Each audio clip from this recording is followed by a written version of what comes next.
If you're at the Cavs, are you adding is DeMar DeRozan going to help you land LeBron, or is DeMar a fallback in case you don't land LeBron? Well, another thing that's been going on here is Cleveland's quietly had a pretty bad offseason because they let guys like Dean Wade go.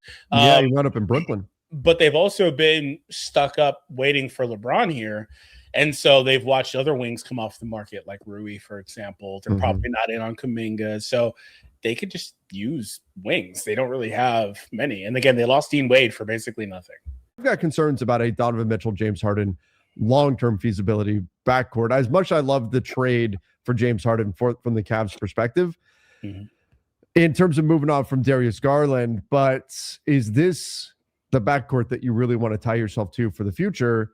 Is Donovan Mitchell that guy that you want to have on a 35% max? Jesus, man. Okay. Right? But I do think they have made the decision here, for better or worse, that Donovan is their centerpiece because you're going to pay him that amount of money. On defense, though, there's not a lot of lateral quickness, not a lot of defensive awareness, and it's just a bit tough. And then if you're going to add a guy like LeBron to that, I think that puts a lot of pressure on those bigs, and they've got two great defensive bigs. So I don't know that I like that trio, particularly on defense, but particularly the duo, like you were mentioning here, long-term or in the immediate future.